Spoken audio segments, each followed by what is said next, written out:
What's up, y'all? Welcome back to the ZayMoolaSportsPodcast. I'm your host, Zay, and the Memphis Grizzlies are putting the NBA on notice. And since November 20th, they have a 12-3 record. They had the best offense, averaging 127 points per game, and they had the fourth best defense with a 106.7 defensive rating. So let's take a look at how they are having so much success. And I want to start with Jaren Jackson Jr., aka Triple J, because he is taking this game to the next level. Early on in his career, he would have games where he would disappear offensively. You know, one game he might get you 25 points, and then the next game he only get you 8 points. But this year he has put it all together and become a consistent scorer. And the thing I've loved seeing from him the most is that he's attacking the basket and posting up more than he ever has in his career. Now, don't get it twisted. He's still shooting those threes. He's averaging 5 3-point attempts per game, but he's not selling the way he used to, and it's been great to see. And now let's talk about Ja Morant. We know Ja is the most athletic point guard in the NBA. He's a showstopper. He's a crowd pleaser. But this year, y'all, he is getting it done on the defensive side of the ball, and this has been amazing to see because I feel like Ja should have always been a really good defender in the NBA because he had the athleticism and length to do so, but he didn't really take it as seriously as he should have been. But this year, y'all, he is taking his defense very seriously. Ja is picking up point guards 94 feet. He's had a bunch of chase down blocks already, and we still know what he's going to give you offensively, right? His numbers are a little bit down this year because, you know, the Grizzlies are more spread out. This is the deepest team they've ever had, but I just love what I've seen from him in terms of his leadership, y'all, his maturity, and his defense. Ja Morant, keep doing your thing, my brother. And then to round out this big three, y'all, you have Desmond Bane. I love the way the Grizzlies PA announcer says his name, but we know Desmond Bane, he's one of the best shooters in the NBA. Like Ja, his points per game are a little bit down, but he's averaging a career high in rebounds, 6 per game. He's averaging 4.8 assists per game, and we know, y'all, he is one of the best. And when I say the best, I really mean this. Desmond Bane is one of the best deep range shooters in the NBA. But y'all, what really separates his Grizzlies team from a lot of teams in the NBA is their depth. And I want to talk about this bench, man. Let's start with Santi Aldama. He's averaging 13.7 rebounds. I think he's going to be in consideration for the most improved player award. I don't think he's going to win it, but he's definitely going to be in consideration for it because he has had a phenomenal season, y'all. He filled in very well when Jaren Jackson Jr., had to miss a few games this year. And he's just been probably one of the best big man shooters in the NBA. He's a really, really, really good three-point shooter. So it's been great to see his development, y'all. And then looking at their two rookies, man, Zach Edey. And we all knew Zach Edey was going to have success. Really, the only thing that Zach Edey needs to learn how to stop doing is fouling so much. But other than that, y'all, he's done a great job being really good in terms of his paint presence, crashing the glass. And he's also been a decent three-point shooter this year. Now, he's only taking 15 threes, but he's shooting 53% from three right now. So let's see if he's able to sustain that. But Zach Edey has played extremely well. But then, y'all, their second-round rookie, Jalen Wells, he has really, really, really surprised me because I think he's already one of the best 3-and-D players in the NBA, man. He's a really good shooter. I really love his release.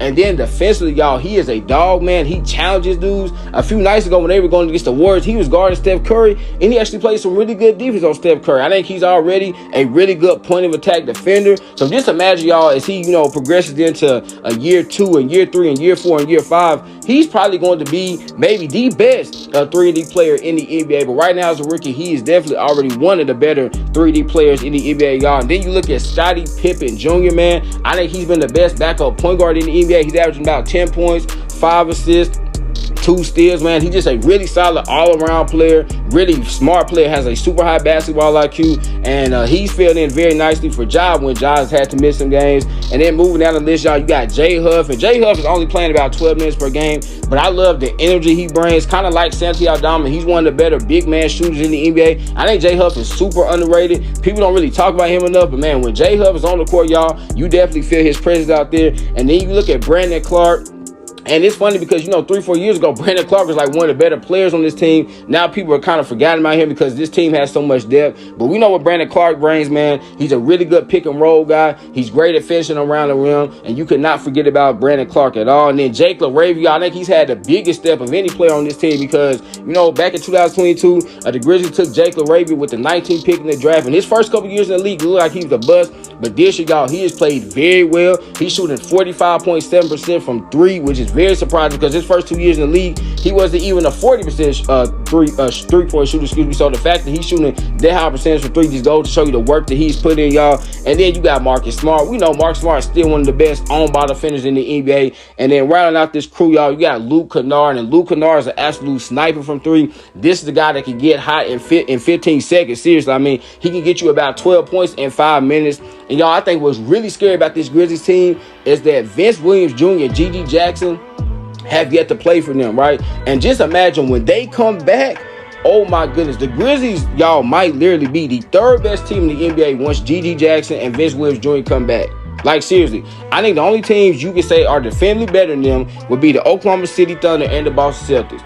But, y'all, this team, man, is very, very, very dangerous. And I told people during the offseason, man, do not sleep on this Grizzlies team. I actually had them being the fifth best team in the Western Conference, y'all. So they have exceeded my expectations. But I definitely knew this was going to be a good team because you look at the depth, the athleticism, the shooting, the versatility, and the playmaking that this team possesses. They have the ability, y'all, to go toe-to-toe with any team in the NBA. And I think they're the second best team in the Western Conference. I think they're better than the Houston Rockets because, unlike the Houston Rockets, the Memphis Grizzlies can really shoot the heck out of the basketball. And I think, y'all, they have a great shot of dethroning the Oklahoma City Thunder. Seriously. Now, I still think the Thunder are the best team in the West right now. But come playoff time, y'all, that could change because, again, I really love this Memphis Grizzlies team. And I love the makeup of this team. This team, y'all, has a lot of tough dudes. I love the swagger that they play with. Listen, you got Ja Morant, Desmond Bain, Marcus Smart. These dudes talk a lot of trash. I mean, they talk a lot of trash, but they're able to back it up on the court. So I love what I'm saying from this Memphis Grizzlies team. Again, y'all, the NBA better wake up because this Grizzlies team is coming. And don't be surprised, y'all, if this team dethrones the Oklahoma City Thunder and goes to the NBA Finals because they definitely had the talent and the basketball IQ to do so, man. So there y'all have it. This was another episode of ZayMoolah Sports Podcast. Remember, y'all, last good message for what? Make sure you get your daily dose. Y'all know I'm in it, man. I love y'all. God bless. Peace.